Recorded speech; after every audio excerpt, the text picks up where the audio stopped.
Ahojte priatelia, konečne sa mi to podarilo. Dopísal som svoju prvú knihu. Poviem vám, že písanie nie je tak náročné, ako bojovať sám so sebou. Ako čeliť môjmu perfekcionizmu, s ktorým som bojoval celý čas a pokúšal som sa nad ním vyhrať. Či som skutočne dal do tej knihy všetko, či som nič nezabudol, či som tam viac toho nemohol pridať. Priatelia, za ten rok, čo tu tvorím komunitu nezlomných, zdravých a vedomých ľudí, vám aj niečo dlžím. Viem, že keď v knihe odhalím celú svoju minulosť, ktorú som tajil 30 rokov, už nemusím nič tajiť ani pred vami.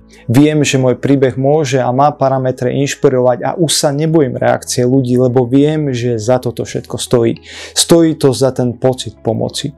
Nenarodil som sa ako normálny človek, nenarodil som sa s normálnym potenciálom, narodil som sa s handicapom, ktorý som tajil 30 rokov. Všemožne som sa to snažil skryť, ako sa to len dá. Dokonca aj moji najlepší kamaráti či bývalé priateľky ani netušili, čo som vlastne za svoj život prekonal. Prečo som to vlastne skrýval.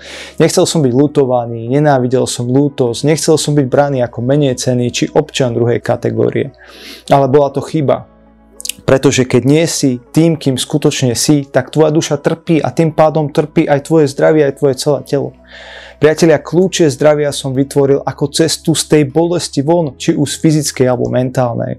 Prekonal som takmer 12 operácií bedrových kĺbov a niekoľko doplnkových ďalších. Ale pozor, nikdy nenadávam na svoj osud. Som mu práve že veľmi vďačný, pretože bez neho by som nebol tu teraz, nebol by som tým, kým som.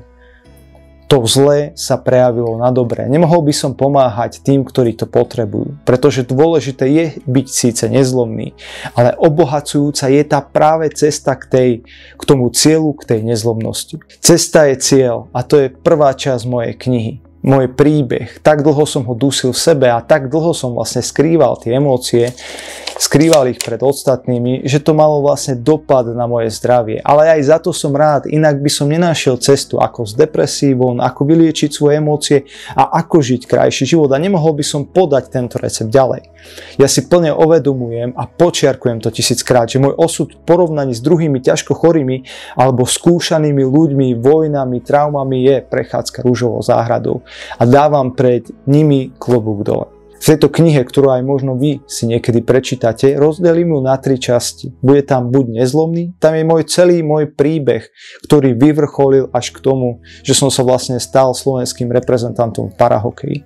Ale budem tam opisovať aj mentálnu odolnosť a silu zvyku, ktorá je neuveriteľná kľúčová pre váš život. V druhej časti buď zdravý a v tretej časti buď vedomý. Opíšem všetky moje skúsenosti s liečením môjho tela i ducha.